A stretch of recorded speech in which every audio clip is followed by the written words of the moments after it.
حکم نمبر 1 حتتن کہتے ہوئے یعنی اللہ تعالیٰ سے بخشش مانگتے ہوئے داخل ہو، دوسرا تم دروازے کے ذریعے داخل ہو، تیسرا تم اپنے سروں کو جھکاتے ہوئے داخل ہو۔ اعوذ باللہ من الشیطان الرجیم، بسم اللہ الرحمن الرحیم۔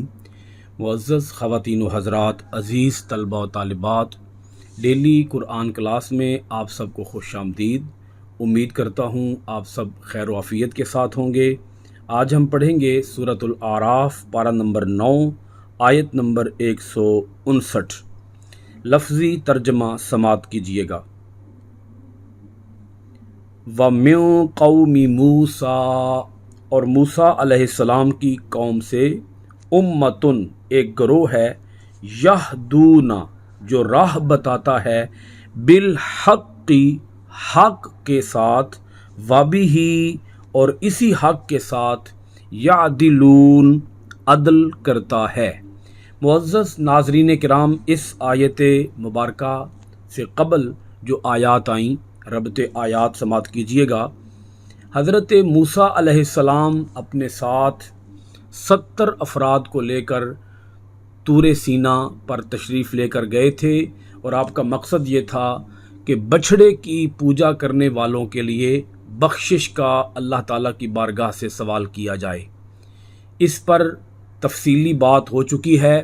اللہ پاک نے پھر وہ قاعدہ بتایا، وہ اسلوب بتایا کہ اب انہیں کیا کرنا ہوگا، اور پھر رحمت کی بات آئی کہ اللہ تعالیٰ اپنی رحمت کن لوگوں کو عطا فرمائے گا۔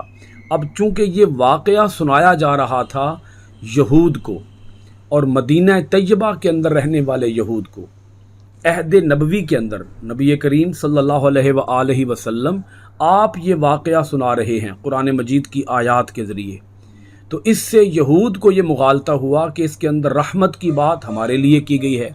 تو اس پر اللہ پاک نے آیات نازل فرمائیں اور فرمایا کہ یہ تم اس مغالطے کے اندر مبتلا مت ہو جاؤ۔ اس رحمت سے مراد وہ لوگ ہیں، یہ رحمت ان لوگوں کو عطا کی جائے گی جو حضرت محمد صلی اللہ علیہ وآلہ وسلم کی پیروی کرتے ہیں، قرآن مجید کی پیروی کرتے ہیں، اور نبی اکرم صلی اللہ علیہ وآلہ وسلم کی رسالت عامہ کا بھی اعلان کیا گیا کہ آپ ہی اللہ کے وہ رسول ہیں جو اب ساری نسل انسانیت کے لیے رسول بنا کر بھیجے گئے ہیں۔ اب انہی کے اوپر ایمان لانا ہوگا، اسی میں نجات مضمر ہے۔ ابھی ہم جو آیت مبارکہ پڑھ رہے ہیں، یہاں سے پھر ذکر شروع ہو گیا موسیٰ علیہ السلام کی قوم کا۔ اللہ پاک نے اس آیت مبارکہ کے اندر، جس کو ابھی ہم پڑھ رہے ہیں، ایک ایسے گروہ کا ذکر کیا ہے کہ جو قوم موسیٰ میں سے ہونے کے باوجود وہ حق کے ساتھ قائم رہے۔ اللہ پاک ارشاد فرماتا ہے، ایسا نہیں تھا کہ بنی اسرائیل سارے کے سارے ہی گمراہ ہو چکے تھے۔ بنی اسرائیل میں سے گمراہ ہونے والوں کے باوجود، یعنی کثیر تعداد کے گمراہ ہو جانے کے باوجود، ایک گروہ ایسا رہا، ایک دھڑا ایسا رہا جو کہ حق کے اوپر قائم رہا، وہ حق کے اوپر پوری مضبوطی کے ساتھ کاربند رہا۔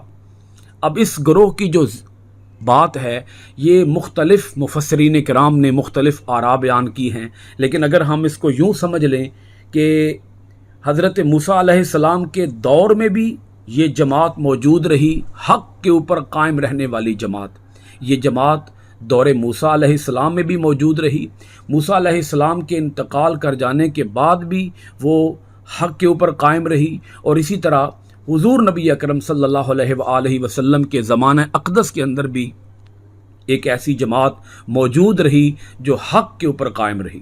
اب اس حق سے مراد کیا ہے کہ وہ تورات کے احکام پر عمل پیرا رہے، اور تورات کے احکام کو انہوں نے بدلا نہیں، تورات کے احکام کو انہوں نے کوئی تبدیلی نہیں کی، بغیر تورات کے احکام میں رد و بدل کیے انہوں نے صحیح احکام کے اوپر، اللہ تعالیٰ کے بیان کردہ نازل کردہ صحیح احکام کے اوپر وہ کاربند رہے، وہ عمل پیرا رہے۔ اللہ کریم انہی کا یہاں ذکر کر رہا ہے، وَمِن قَوْمِ مُوسَىٰ، اور موسیٰ علیہ السلام کی قوم سے، امتن ایک گروہ ہے، یہدون بالحق جو حق کے ساتھ راہ بتاتا ہے، جو حق کے ساتھ ہدایت کے اوپر کاربند ہے، وَبِهِ يَعْدِلُونَ، اور اس حق کے ساتھ وہ عدل کرتا ہے۔ انصاف سے کام لیتا ہے، وہ افراط اور تفریط سے کام نہیں لیتا، وہ احکام الہیہ کے اندر کوئی تحریف نہیں کرتا، کوئی ترمیم نہیں کرتا، وہ صحیح معنوں میں حق کے اوپر قائم ہے، حق کے ساتھ وہ منسلک ہے اور حق کے اوپر ہی وہ اپنی پوری زندگی کو استوار کیے ہوئے ہے، وہ گروہ امتن، ایک گروہ۔ اب دیکھیں اللہ کریم اس کے بعد ارشاد فرماتا ہے وَقَطَّعْنَاهُمْ، اور ہم نے بانٹ دیا انہیں، اثنتئی عشرۃ، 12 اسباطً، قبیلوں میں۔ پھر دیکھیے گا وَقَطَّعْنَاهُمُ اثْنَتَيْ عَشْرَةَ أَسْبَاطًا أُمَمًا، امما کا معنی ہے الگ الگ قومیں، اور ہم نے بانٹ دیا انہیں 12 قبیلوں میں جو الگ الگ قومیں ہیں۔ اب اس جملے کو آپ ذرا پہلے سمجھ لیجئے، یہ سورۃ الاعراف کی آیت نمبر 160 آ گئی ہے۔ حضرت یعقوب علیہ السلام کے 10 بیٹے اور حضرت یوسف علیہ السلام کے 2 بیٹے، اس طرح یہ کل 12 قبیلے بن گئے، آپ کے ایک ایک بیٹے کا ایک ایک قبیلہ بن گیا آگے۔ اور یہ آپ سمجھیں کہ بنی اسرائیل لاکھوں کی تعداد میں تھے۔ آپ حضرت موسیٰ علیہ السلام نے جب ان 12 قبیلوں کو اور ان لاکھوں افراد کو طور سینا میں لا کر آباد کیا تو ان کے داخلی نظم و نسق کے لیے آپ نے 12 سیکشنز بنا دیے، 12 الگ الگ قبائل بنا دیے۔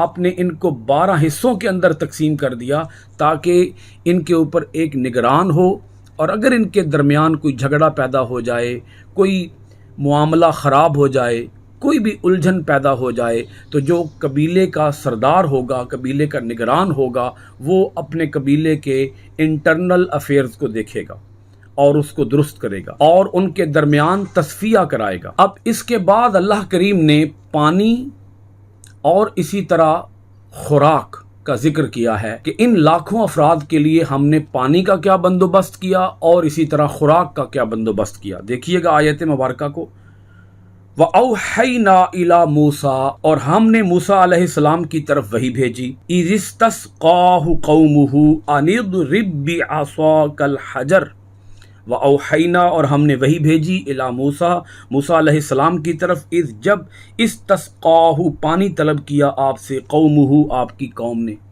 اب قوم آپ سے پانی مانگ رہی ہے، یہ تیا کا علاقہ تھا، یہاں آپ سمجھ لیں پانی کا دور دور تک کوئی نام و نشان نہیں تھا، نہ کوئی نہر، نہ کوئی کنواں، نہ ہی کوئی پانی کا انتظام۔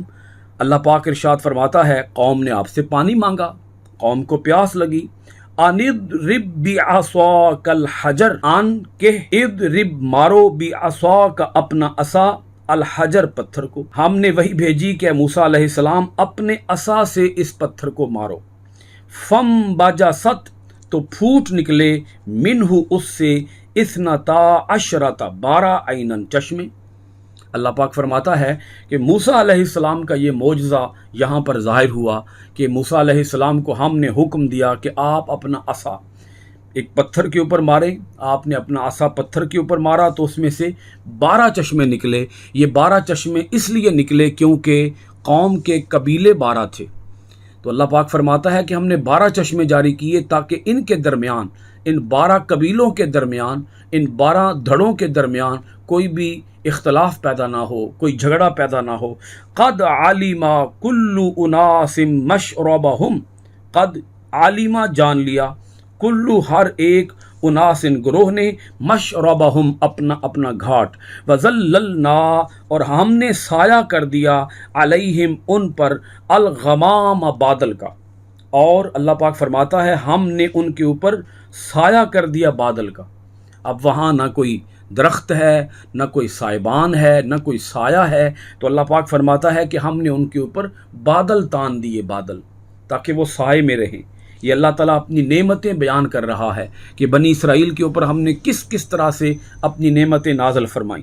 وَأَنزَلْنَا اور ہم نے اتارا، علیہم ان پر، المنّا من والسلویٰ اور سلویٰ، ہم نے ان کے اوپر من و سلویٰ اتارا، آسمان سے پکا ہوا کھانا اتارا، پانی کا ذکر فرمایا، پھر سائے کا ذکر فرمایا، پھر کھانے کا ذکر فرمایا۔ پانی وہ پتھر سے چشمے جاری ہو گئے ہیں، سایہ اللہ پاک نے بادل کر دیے، اور کھانا اللہ تعالیٰ نے من و سلوہ اتار دیا۔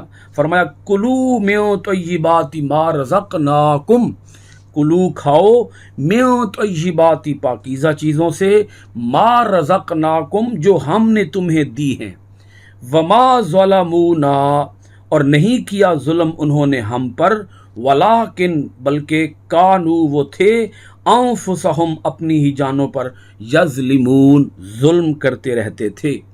اس کا تفصیلی ذکر اگرچہ سورہ بقرہ میں گزر چکا ہے۔ انہوں نے ساری نعمتوں کی ناقدری کی، ان نعمتوں کے باوجود انہوں نے اللہ تعالیٰ کی نافرمانیاں نہیں چھوڑی، وہ نافرمانیوں سے باہر نہیں نکلے، وہ نافرمانیوں میں ہی مبتلا رہے۔ آپ کتنی بڑی بڑی نعمتیں ہیں جو اللہ رب العالمین نے ان کے اوپر نازل فرمائیں، پانی کی شکل میں، سائے کی شکل میں، کھانے کی شکل میں، لیکن اس کے باوجود انہوں نے نافرمانی کی، ناشکری کی، ناقدری کی اللہ تعالیٰ کی نعمتوں کی۔ اس ناشکری کی تفصیل اگرچہ سورہ بقرہ کی آیات کے اندر گزر چکی ہے، لیکن بالکل ان شارٹ عرض کر دوں۔ ایک تو انہوں نے من و سلوہ کے بارے میں کہا کہ حضرت موسیٰ علیہ السلام آپ ہمیں کوئی اور کھانا دے، یہ من اور سلوہ ہمیں نہیں چاہیے۔ اب اللہ رب العالمین نے اگلی آیت کے اندر خود اس نافرمانی کا ذکر کیا کہ انہوں نے اللہ تعالیٰ کی نافرمانی کس طریقے سے کی ہے، دیکھیے گا۔